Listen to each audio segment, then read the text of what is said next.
Aleluia, glória a Jesus. Deus é bom, Deus é bom, Deus é bom, Deus é bom em todo tempo Ele é bom. O pecado tem que ser mesmo lançado no fogo do inferno e nós precisamos estar em Cristo e com Cristo para sermos lavados, remidos, transformados, novas vestes, novo corpo, novo pensamento. Mente de Cristo. Põe a mão na sua cabeça nessa hora, profetiza sobre você, ora por sua mente. Senhor, nós oramos, nos dá uma mente transformada nessa noite, mente de Cristo. Uma mente, Senhor, que compreende coisas do alto, coisas do céu. Uma mente, Senhor, que não se ofende. Uma mente, Senhor, que ama. Uma mente que perdoa. Senhor, os nossos sentimentos, eles têm que se submeter à tua vontade. E para isso eu clamo a Ti que a nossa mente seja transformada, cada mente. Senhor, tira todo impedimento de entendermos a Tua palavra nessa noite. Tira todo impedimento, Senhor, de estarmos em comunhão. Tira todo impedimento, Senhor, das situações que é em nós, do pecado, qualquer coisa. Senhor, somos fracos, pós-cinza, nossa mente não dá conta.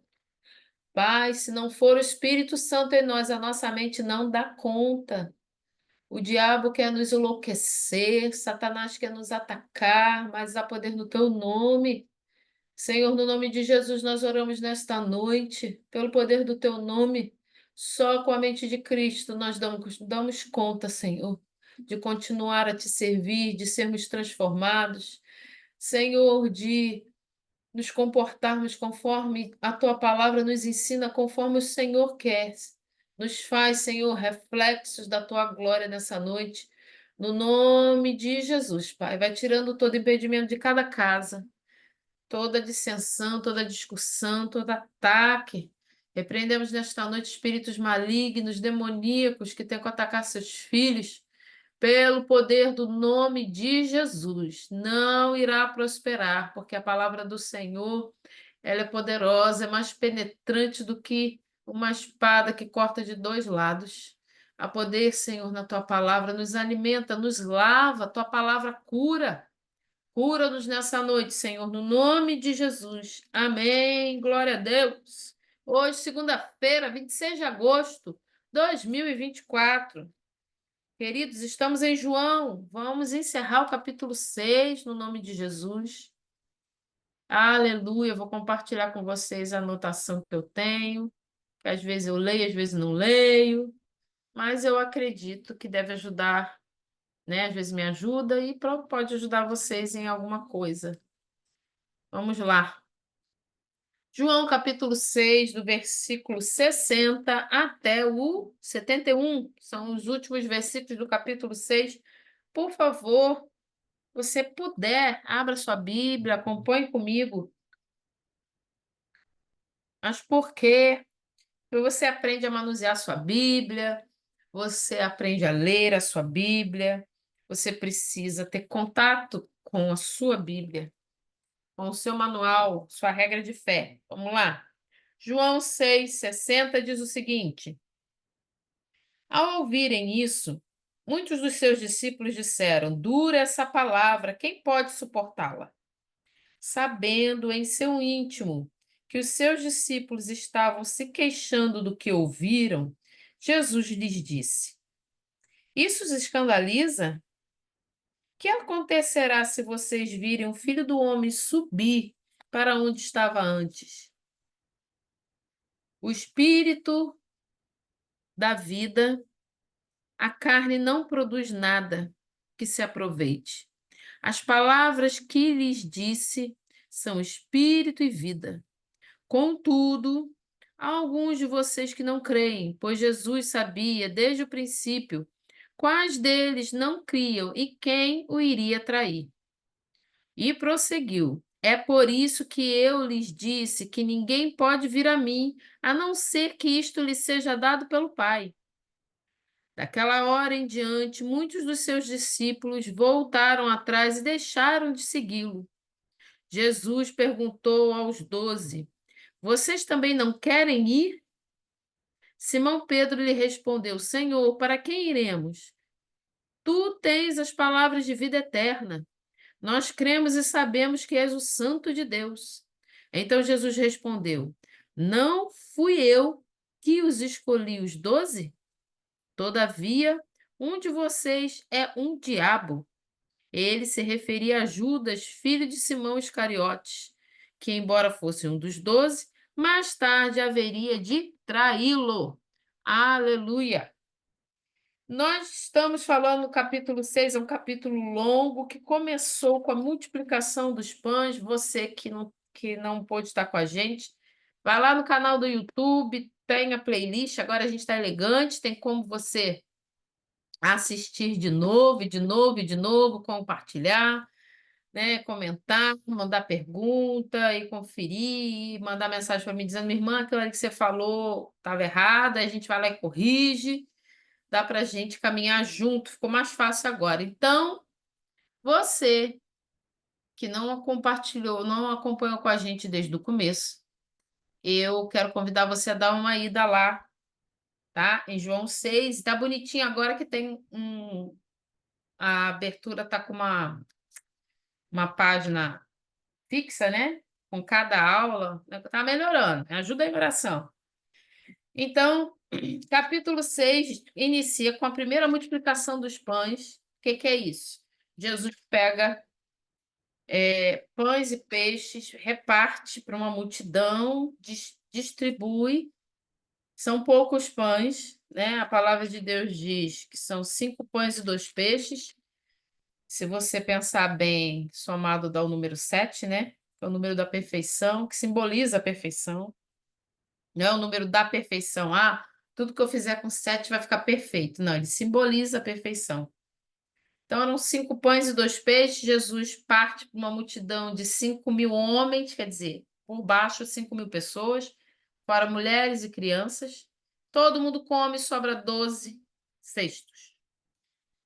Então, a partir daí, vai acontecer um monte de eventos que você vai ver lá na nossa gravação. E depois desse monte de eventos, o Senhor começa a ensinar e a falar que Ele é o pão da vida. Esse alimento que ele deu é muito bom. Ele teve compaixão, porque ele viu que se o povo fosse embora, não ia dar conta de ir embora sem alguns talvez desfalecerem no caminho, né?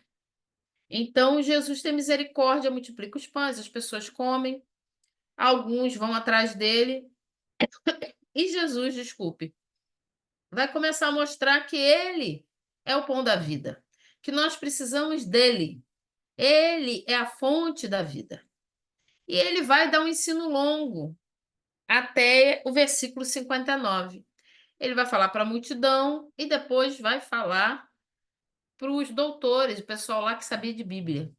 Ele vai ter uma breve discussão com eles. Aí, aqui no versículo 60, que a gente leu, diz assim: Ao ouvirem isso, muitos dos seus discípulos disseram: Dura é essa palavra, quem pode suportá-la? O que está dizendo aqui esse versículo? Depois que os discípulos Esses discípulos que está falando nesse versículo 60 não é só os 12, tá bom? Não são só os 12 apóstolos. Esse versículo de 60 fala os discípulos, ele está querendo dizer todos que estavam ali aprendendo e seguindo Jesus. Então, esse pessoal vai virar e vai dizer assim, depois que Jesus falou que ele é o pão da vida, disse que a gente tem que trabalhar não pelo que perece, mas pelas coisas do céu que a gente falou, que é gastar a nossa vida. Em que nós estamos gastando a nossa vida? Investindo toda a nossa energia, né? Nós falamos sobre isso. E Jesus falar que se não comer do corpo dele, beber do sangue dele, quer dizer, participar da ceia do Senhor, da mesa santa, não tem parte com ele no reino. Então Jesus pega pesado, ensina direto ali, ó, né? Tem gente que fala assim: "Ah, mas Jesus, ele é muito bom". Sim, Jesus é muito bom, mas a gente confunde o bom de Jesus com aquela coisa de que ficar brasileiro, né? Tem muito aquele negócio de rodear para falar, porque para não magoar. Ah, a gente tem que ter um jeito certo para falar, para não aborrecer. Jesus não tinha isso não, tá, gente? Ele tava, ele é Deus, né? Cheio do Espírito Santo, que a gente viu isso no batismo de Jesus. Então ele vai falar o que tiver que falar, dentro do que o Espírito Santo conduzir a falar, do que o Pai mandar ele fazer. Então tem essa coisa de que, não, aí tem que ter um jeito de falar, né? Tem que. Isso, era assim, sim, não, não, como diz a Bianca. Não tinha essa coisa, não. Ele não era estúpido, né? Mas ele não ficava rodeando. E às vezes. E às vezes o que que acontece? A gente acha que ser bom é. Não, mas não, é melhor. Aquela coisa de ser bom, a gente confunde com magoar as pessoas, talvez, né? Acho que sim. Mas aqui nessa casa a gente tem aprendido que conforme a gente vai sendo sarada, a gente não vai se magoando menos com as coisas, e depois a gente chega a um ponto que a gente acho que a gente nem se magoa mais, né? Eu ainda não cheguei, não. Em nome de Jesus eu vou chegar, olhe por mim. Mas eu tô me magoando muito menos do que antes. Tô no caminho. A gente vai aprendendo que a gente vai se magoando menos, a gente vai vendo que não é sobre nós, é sobre o reino.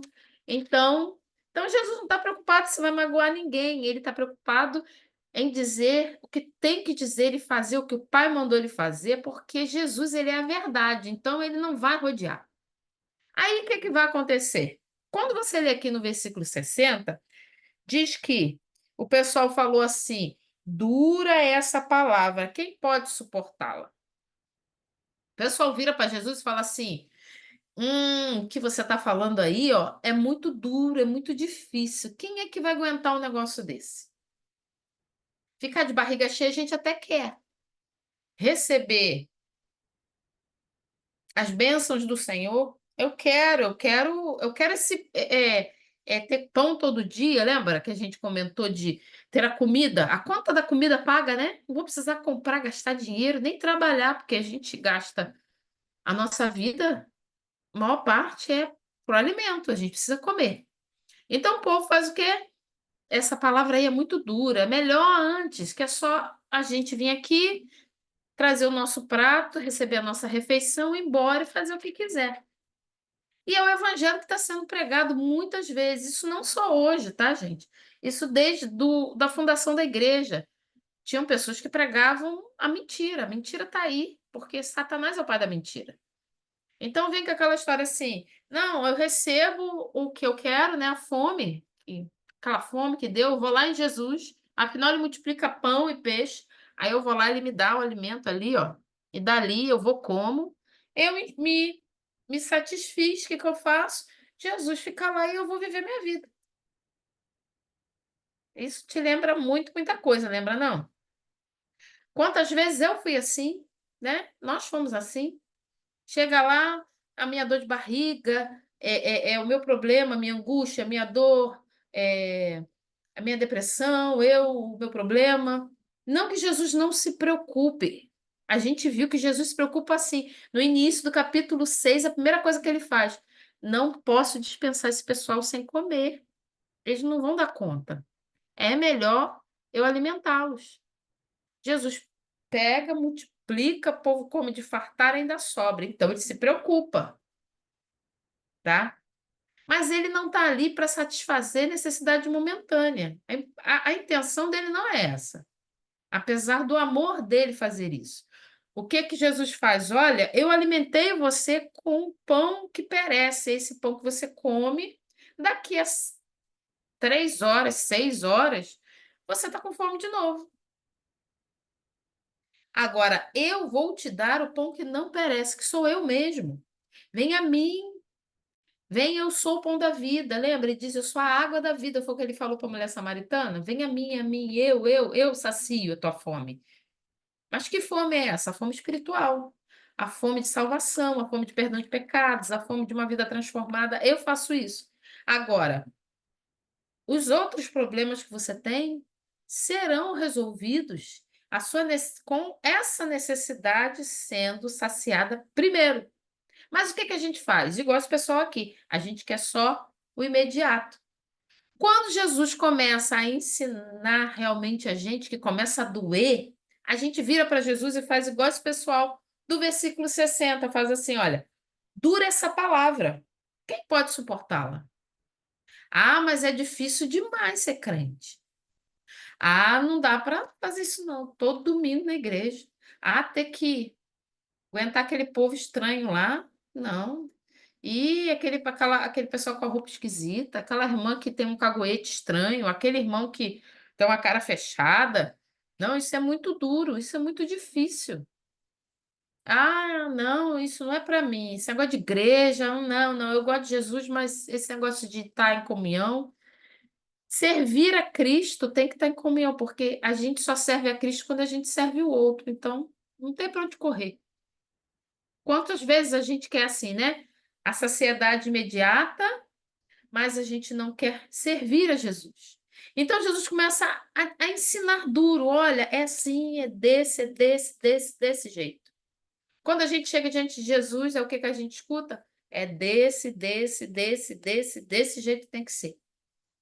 E a gente, teimosos do jeito que nós somos, o que que vai acontecer? Inicialmente a gente corre, a gente foge, a gente sente dor, a gente não quer ouvir. A gente responde para Jesus o quê? Olha, o Senhor até é gente boa, me saciou, mas dura é essa palavra. Eu não tenho como suportar. Quem é que dá conta de te servir? No versículo 61, diz assim: olha, sabendo em seu íntimo que os seus discípulos estavam se queixando do que ouviram, Jesus sabia, ele tinha ciência. Lembra que Jesus é Deus? Então ele sabia que eles estavam se queixando no íntimo, tipo, isso é demais, isso é too much, isso é muito para mim. Não, eu, hein? Não, ele tá é doido. Que comer pão, comer carne, beber sangue. Tem um negócio estranho aí. Jesus sabia.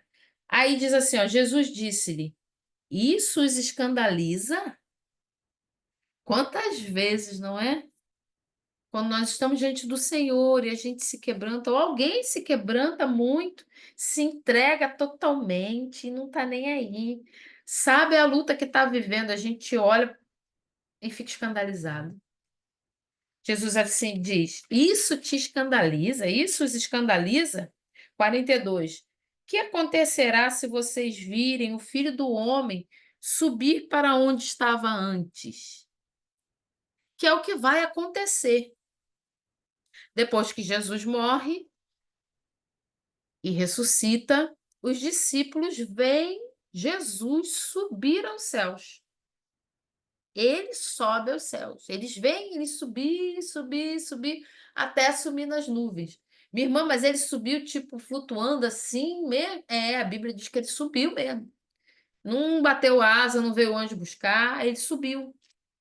Então, Jesus está dizendo: se isso aí que eu estou ensinando, que é comer minha carne e beber meu sangue, entender que eu sou o pão da vida, escandaliza vocês, imagina quando vocês me virem subir. Versículo 63. O espírito dá vida. A carne não produz nada que se aproveite. Ele está dizendo que o espírito, que é o Espírito Santo, dá vida eterna. Mas a carne, o que que é? Essa carne aqui do corpo, ela é ruim? Não, a carne, quando fala na Bíblia carne, está dizendo as coisas que a carne deseja, que o pecado vem sobre nós e alimenta, né, o homem pecador e piora o nosso pecado. Então, essa carne nada se aproveita, o que é da carne nada se aproveita. As palavras que eu lhes digo são espírito e vida. Contudo, há alguns de vocês que não creem, por isso Jesus sabia desde o princípio quais deles não criam e quem o iria trair. E prosseguiu. É por isso que eu lhes disse que ninguém pode vir a mim, a não ser que isto lhe seja dado pelo Pai. Jesus e o Pai são um. Então, o Pai vai direcionando, enviando as pessoas. A gente sabe que o Espírito Santo convence do pecado, da justiça e do juízo. Então, o Pai vai direcionando as pessoas para Jesus. E Jesus não descarta ninguém, ele não perde ninguém. porque ele é Deus. Ninguém. Versículo 67, Jesus perguntou aos 12: quando acontece isso, do pessoal ficar reclamando, está demais. Ih, é muito para mim. Ah, que nada, que ficar gritando, que ficar adorando, que dar dízimo oferta, que aturar aquele povo maluco, chato, tá todo domingo, eu não tenho mais vida. Como assim? Eu não tenho tempo mais para fazer as coisas que eu fazia? Tem que abandonar a vida antiga? Não, isso é muito para mim. O pessoal estava achando é duro, é difícil, realmente é. Não é fácil. Realmente é difícil. Quem disser para você que servir a Jesus de forma bíblica é fácil, ele está mentindo para você, consciente ou inconscientemente, mas está mentindo. Não tem como servir Jesus de forma que não seja dura, é difícil, porque tem um conflito da carne e do espírito. A gente vai ter essa luta. Uns vão lidar com isso talvez de uma forma aparentemente mais fácil, mas a gente não conhece o interior do que outras pessoas. Mas essa luta é constante. Desculpem. O que vai acontecer? Olha o que eu falei antes. Jesus fala direto. Ele vira para os 12. Lembra que eu falei? Aqui, ó, vamos lá, acompanha comigo. No começo eu falei que esses discípulos que estão no versículo 60 não são só os 12, que era o pessoal que estava seguindo Jesus e os 12. Por quê? Porque no 66 a gente lê assim, ó, olha o que está aí na sua Bíblia. Daquela hora em diante, muitos dos seus discípulos voltaram atrás e deixaram de segui-lo. Mas depois ele faz uma pergunta para os 12. Então, a gente consegue entender que os discípulos do versículo 60 são as pessoas que estavam seguindo ele, mais os 12. Dessas pessoas que estavam seguindo ele, muitos foram embora, mas os 12 ainda estavam ali, tá? Acompanhou? Esses 12 são quem? Os 12 apóstolos, tá? Os discípulos de Jesus, os apóstolos. Pedro, João, Tiago, tá? Os apóstolos. Jesus vai virar para esses 12, vai falar, e conforme o pessoal vai saindo, vai vazando, aquele pessoal ali, Jesus olha, vira para os 12 e fala assim: e vocês vão querer ir embora também, não? Querem acompanhar eles, não? Eu não sei você, mas isso é bem forte, é bem direto. Para alguns, é até grosseiro. Tem pessoas que vão dizer: nossa, precisa ser grosso assim? Jesus é direto. Fala assim: vocês estão achando dura essa palavra? Quero ver quando vocês me virem subir, voltando de onde eu vim, subir para o céu. Aí o pessoal olha, e eu, hein? Começa a levantar um por um e vai embora. Aí ele vira para os 12 e fala assim: e vocês, querem acompanhar eles, não? Pode ir. Querem ir, não? Nós temos tido uma cultura de um Jesus sem força, sem autoridade, sem poder, manipulável, que a gente pode usar. Ele multiplica pão, ele dá água, e quando eu precisar, eu volto lá. Um servo, um garçom, o que você quiser. Mas não Jesus Deus. Esse é o nosso problema. A gente precisa entender, como João está ensinando desde o começo, Jesus é Deus e ponto. E ele vai fazer o que tiver que fazer. Ele não faz nada para me agradar. Ele faz para a glória dele, para a misericórdia que ele tem sobre nós. Ele tem um amor imenso, mas a gente confunde amor com tanta coisa. O amor que nós conhecemos não é o amor bíblico. O amor que oculta a verdade, o amor que passa a mão na cabeça, o amor que se deixa ser manipulado, o amor que não tem compaixão, o amor que fere, o amor que não perdoa, o amor que não tem comunhão, o amor que não tem relacionamento, o amor covarde. Isso não é amor, gente. Isso não é amor. Não é amor. O único amor verdadeiro é aquele amor que a gente encontra em Jesus. Quando a gente encontra esse amor em Jesus, a gente começa a espelhar esse amor para outras pessoas. transbordar esse amor a outras pessoas. Se eu não recebo esse amor de Jesus, eu não tenho esse amor para dar para ninguém. Então, sem Jesus. E tem gente que pensa que conhece Jesus, mas está achando que é um Jesus fraco, frágil, maleável.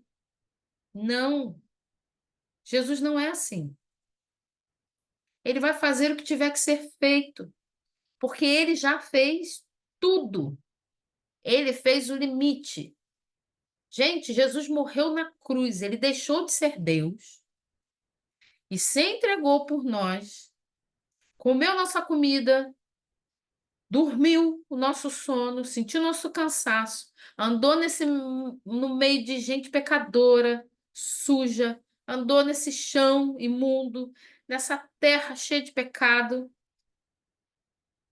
por amor a nós, para nos salvar.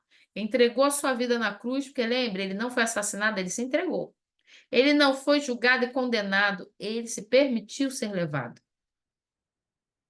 Por amor.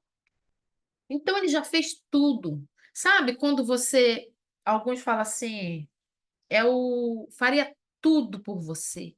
Ah, não. Eu faria tudo por você. Eu daria minha vida por você. Eu faria até o limite, o máximo por amor a você. Nós não faríamos por ninguém o que Jesus fez por nós. A palavra de Deus diz que ainda que uma mãe abandonar seu filho, por que que ele faz essa comparação? Vai dizer assim, minha irmã, mas tem mãe que abandona.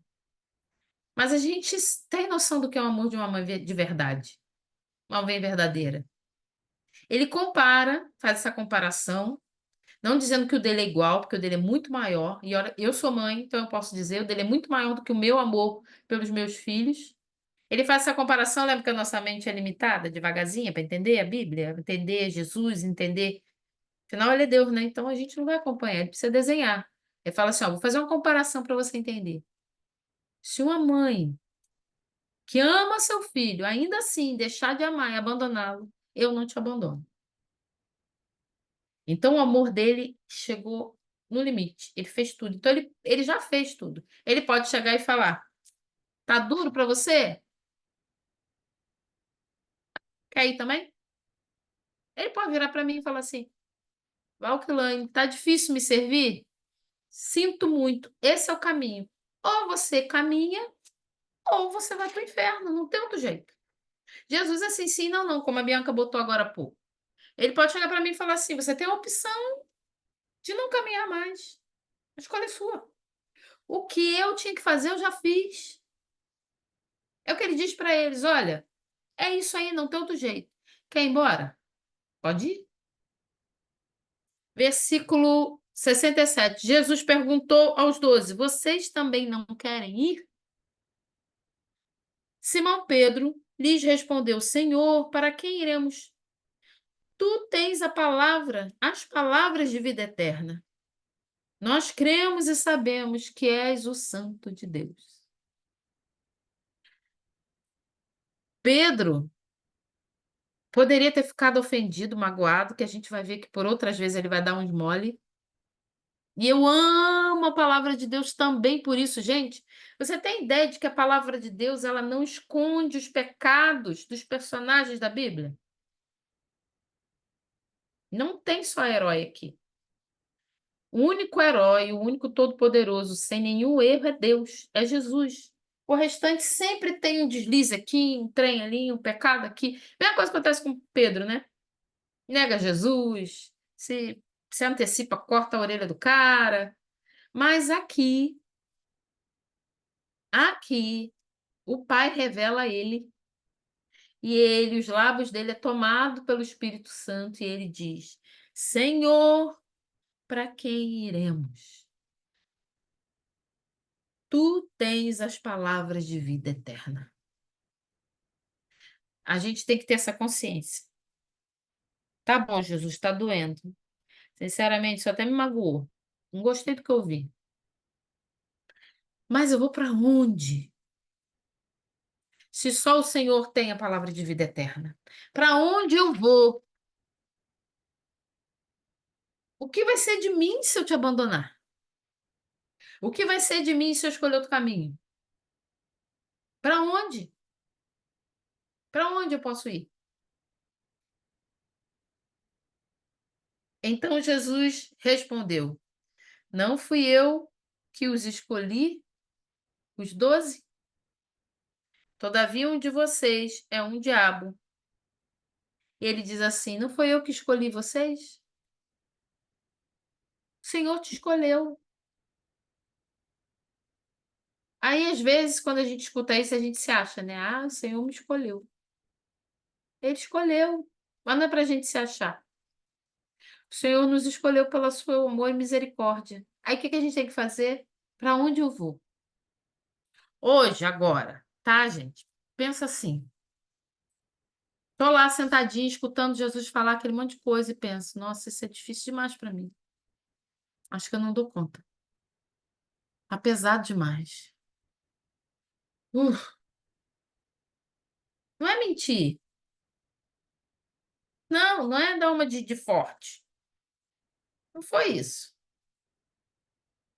A resposta de Pedro não foi assim: Ok, Jesus, para mim tá difícil, não. Tá fácil. Ali. Esse pessoal é que é frouxo. Tá indo embora porque é tudo fraquinho. Não.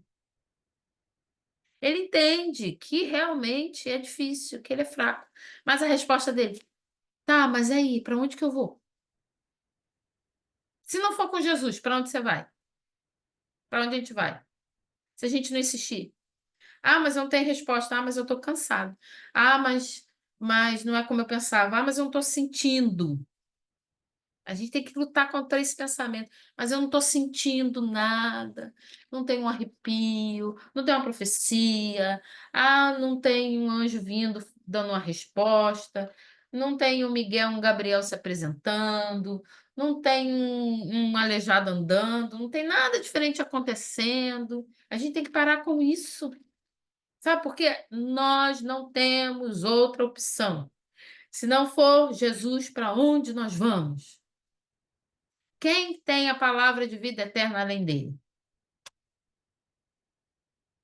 Ninguém. Não tem para onde ir. Foi a resposta que Pedro deu. Tá duro, difícil, mas eu vou para onde? Não é dar uma de tá tudo certo. Manda aí, Jesus, que a gente segura. Manda que tá tudo certo. Pode mandar. Pode mandar os problemas, pode mandar as lutas, que eu tô aguentando, tô segurando. A palavra de Deus diz que na minha fraqueza, o Senhor manifesta a sua força em mim. Porque quando eu sou fraco, aí eu estou forte.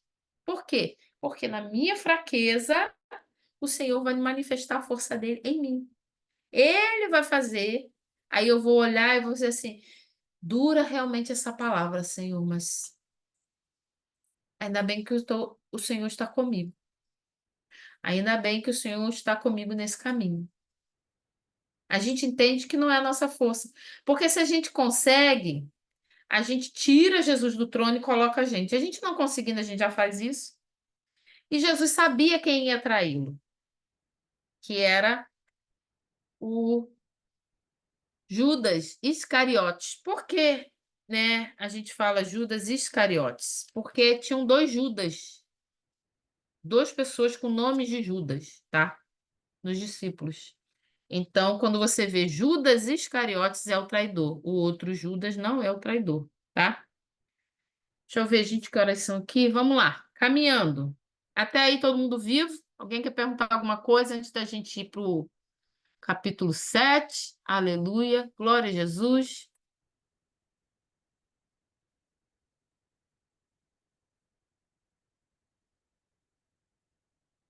Tudo bem aí? Então vamos lá. Capítulo 7. Não temos para onde ir, tá? Ou é com Jesus ou deu ruim. Amém. Vamos lá. Capítulo 7 de João.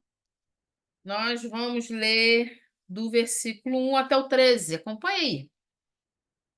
Depois, a minha Bíblia tem o título assim: Jesus vai à festa das cabanas. Antes da gente ler, rapidinho, vou dizer aqui: a festa das cabanas ou festa dos tabernáculos é uma festa que foi instituída pelo Senhor lá no Antigo Testamento.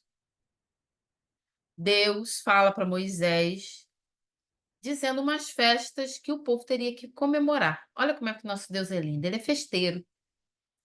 Então o povo tinha que fazer umas festas periódicas, em tempos em tempos. E essas festas tinham o objetivo de fazer o povo lembrar de alguma coisa, alguma situação específica que o Senhor operou com milagres.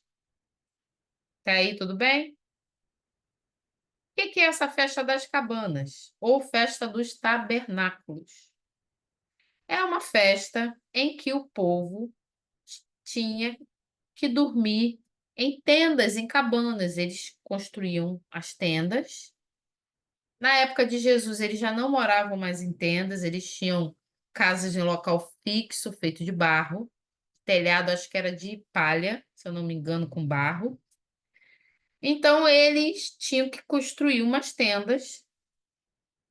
Tinha uma festa que durava um tempo, um bom tempo. Nessa festa, geralmente, nessa época aqui de Jesus, pelo que eu li, tá? Isso é pelo que eu li, os homens dormiam nas tendas, mulheres e crianças já dormiam na casa. Questão de provavelmente proteção, deve ser. Mas geralmente os homens que dormiam. Mas antes disso, não, todo mundo dormia. Então eles faziam essas tendas e dormiam lá durante a festa. Por que que eles faziam essas tendas? Porque quando o povo saiu do Egito, né? Aquela história do povo lá de Faraó, de Moisés, todo mundo conhece. No Brasil, pelo menos até quem não é crente já ouviu falar dessa história. Quando o povo sai do Egito, que está caminhando no deserto até chegar em Canaã, eles passam a dormir em tendas. Por quê? Porque o povo cada hora estava num lugar. Até chegar em Canaã, eles dormiram em tendas. Então o Senhor institui essa festa, que eles deveriam comemorar de tempo em tempo.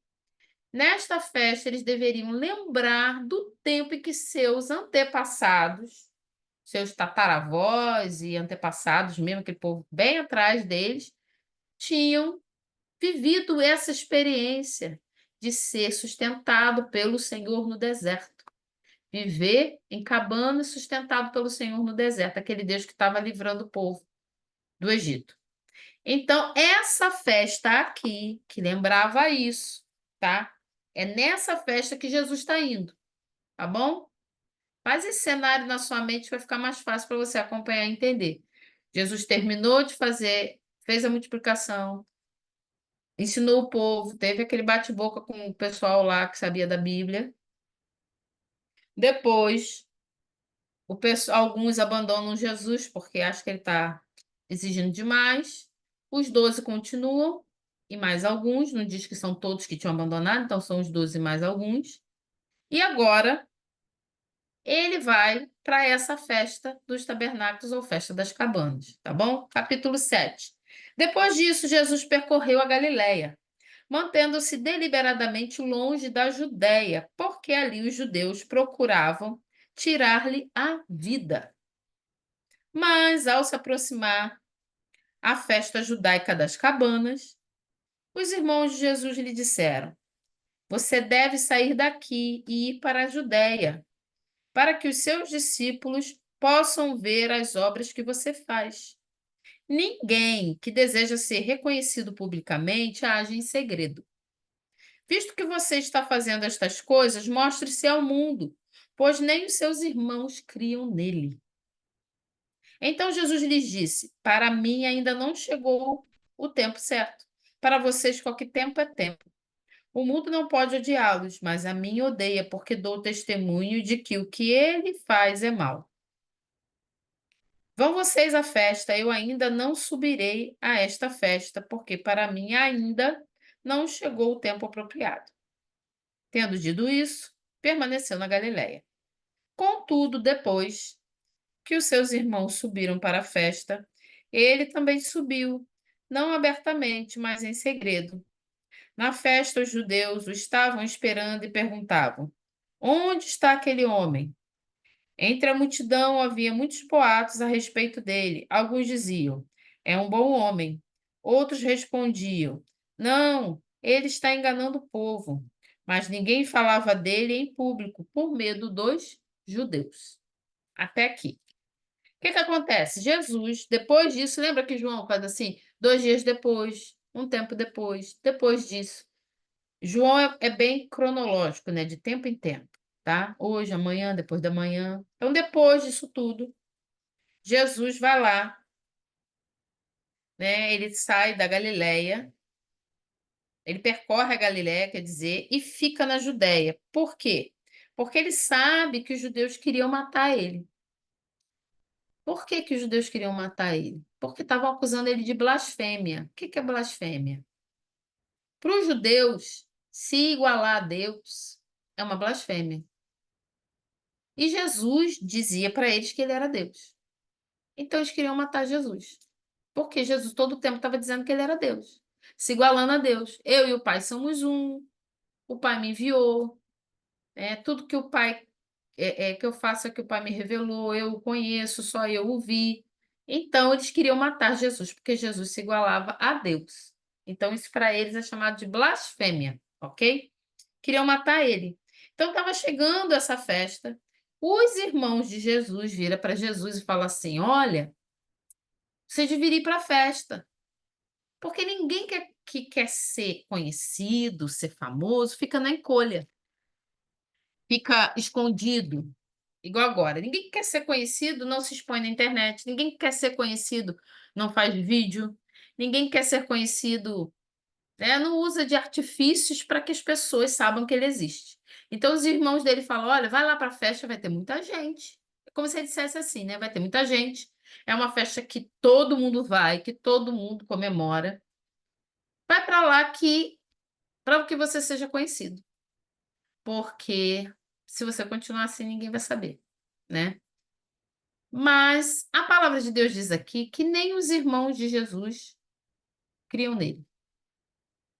As autoridades de Jerusalém estavam tentando matar Jesus, esperando Jesus chegar lá, que queriam matar ele. Os irmãos não acreditavam em Jesus e estavam mandando, falando, né, para que ele fosse. É o mesmo como se fosse um tom de desdém, de deboche. Ah, você não é quem você diz que é? Então vá lá. Eu não sei você, mas se a gente analisar na carne, se não tiver uma revelação do Espírito, pensa você ser irmão de Jesus. Você viu Jesus, né, crescer, aprender. Você comeu na mesma mesa que ele, você caminhou com ele, cresceu com ele. Imagina o seu irmão da sua casa dizer que é Deus. Vai falar assim: você bebeu, tem algum problema. Tem alguns que falam que Jesus fez milagres quando era criança e tal, e os irmãos já sabiam, gente, isso não está na Bíblia. Então a gente não crê. Outra coisa importante deixar claro: Jesus tinha irmãos, sim. Nós lemos aqui, olha, que os irmãos, ó, versículo 3, os irmãos de Jesus lhe disseram. Alguns, geralmente os católicos, creem que esses não eram irmãos, irmãos, irmãos de Jesus. Mas isso significava primo. Essa palavra significa primo e não irmão. Mas Jesus teve irmãos, sim. Inclusive, entre os discípulos, Jesus tinha um irmão, Tiago. Então, tinha irmão, de verdade, nascido de Maria, não é nem irmão adotivo, não. Nós aqui cremos que Maria ficou grávida pelo poder do Espírito Santo, ainda virgem, e permaneceu virgem até o nascimento de Jesus. Jesus nasceu de Maria. Maria, enquanto grávida, não teve contato com José e nem com nenhum outro homem. Se manteve sem relacionamento sexual com o marido dela. Jesus nasceu. Depois que Jesus nasceu, ela teve uma vida normal de casada. E ela teve filhos, sim, que são chamados de irmãos de Jesus. Então, aqui nós cremos desta forma, conforme a Bíblia diz. Ok? Então, deixando bem claro, Jesus tinha irmãos, sim. Esses irmãos que cresceram com Jesus são aqueles que falam que ele deveria se apresentar para o povo, afinal. Só que os irmãos não estavam crendo que Jesus era Deus. Se não tivesse uma revelação do alto, ficava meio difícil, né? Apesar da mãe ter falado. Sabe aquela história que, né, o pessoal fala que casa de ferreiro, espeto de pau? Que e dentro de casa, muitas vezes é mais difícil manifestar muitas coisas do que fora?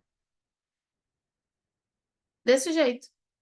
Com certeza Maria falou com os irmãos, tanto que um dos irmãos seguia Jesus, mas eles não criam.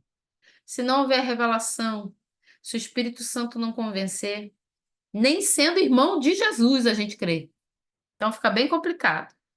Se o Espírito Santo não nos convencesse, a gente não abrir o nosso coração, não se permitir ser ministrado, ser convencido disso, nem sendo irmão de Jesus, vai dar jeito. O que que vai acontecer? Tem gente que lê aqui, olha, fala assim, que Jesus naquela hora fala para eles, olha, não é a minha hora, né, de eu ir.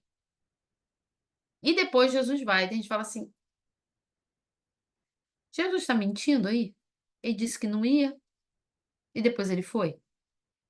Jesus não falou que ele não ia. Ele disse que não era a hora. A gente lê batido e deixa passar.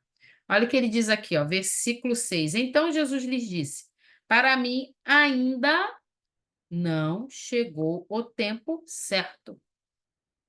Então, ainda não, naquela hora que os irmãos estavam falando para ele ir, ele disse: não é agora que eu vou.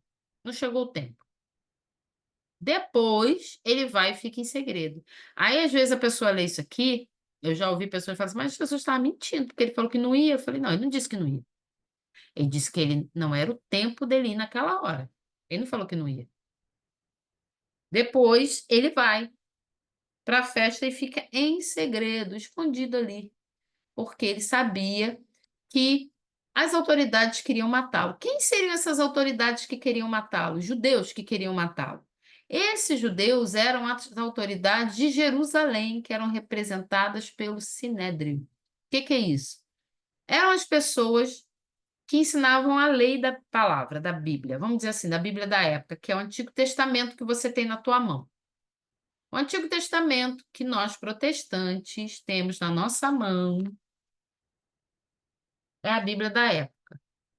Eles tinham a Bíblia escrita e também tinha uma cultura que era falada, tá? Era a história contada de Moisés, então tinha a lei oral, que eles chamam de lei oral, que um fala para o outro, que fala para o outro, que fala para o outro. Além da Bíblia que você tem na sua mão. Minha irmã, por que você está dizendo que é a nossa Bíblia? Porque a Bíblia Católica tem no Antigo Testamento uns livros que nós não usamos. Por quê? Porque nós protestantes entendemos que o Antigo Testamento todo, nosso, tem que ser igual ao Antigo Testamento que os judeus usavam na época de Jesus. Tá bom? Agora, se você pegar uma Bíblia católica, o Novo Testamento é igualzinho. A diferença é no Antigo Testamento. Irmã, mas por quê? Mas aí isso aí é um outro estudo, tá? Depois, se vocês quiserem, a gente faz.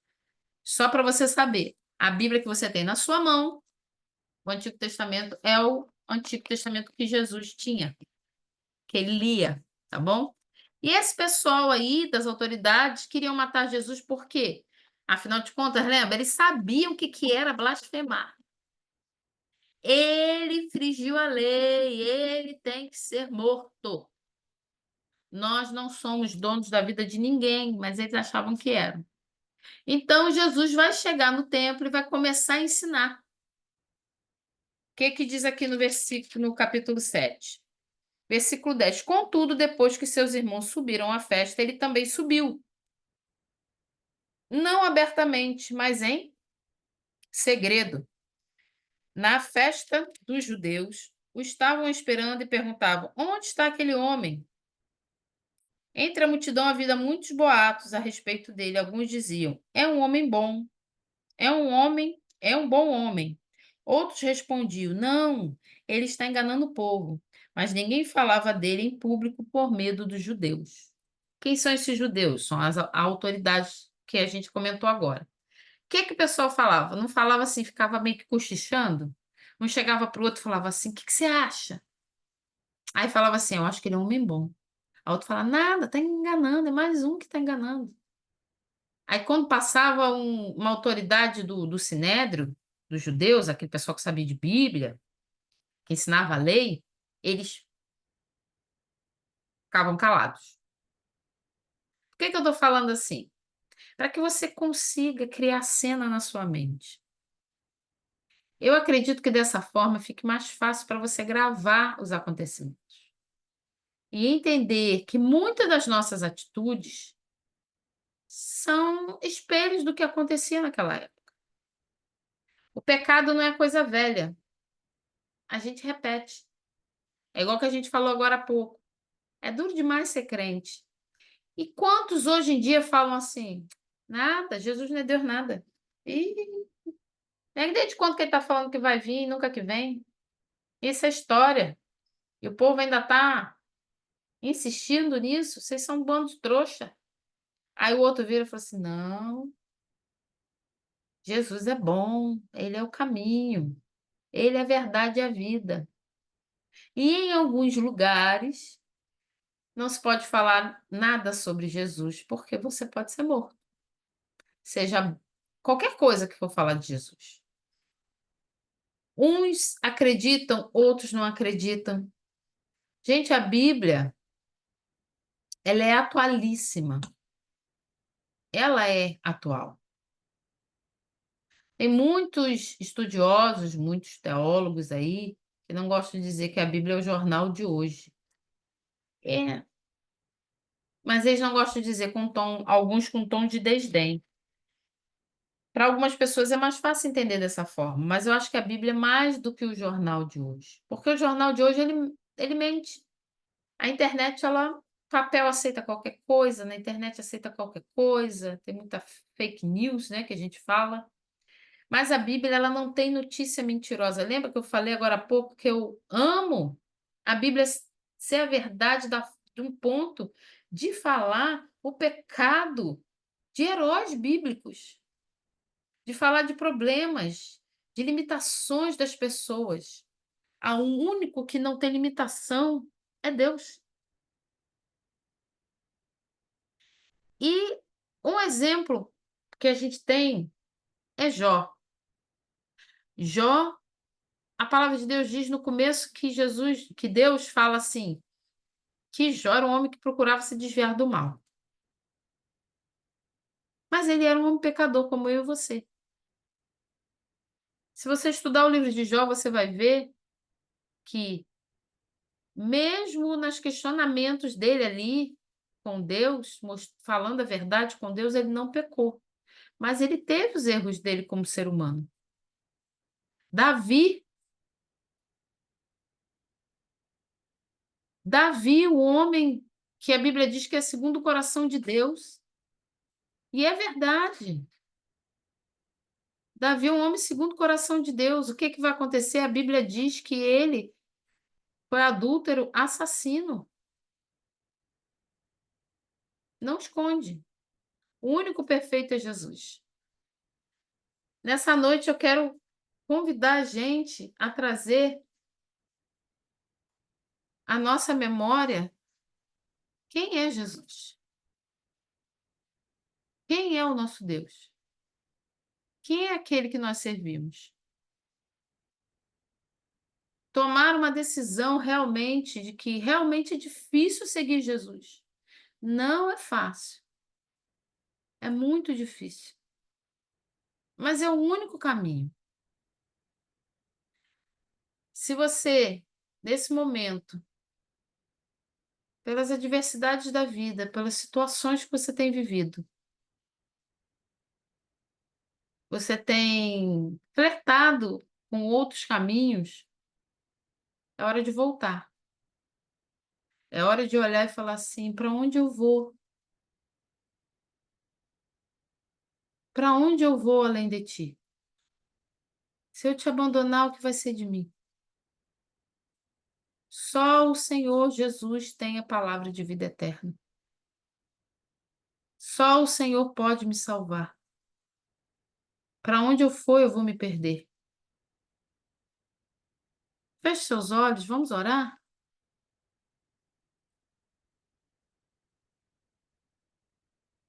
Senhor, nós louvamos o teu nome nesta noite porque o Senhor é o único caminho que nós desejamos seguir. Para onde nós iremos, Senhor? Para onde nós iremos se só o Senhor tem a palavra de vida eterna?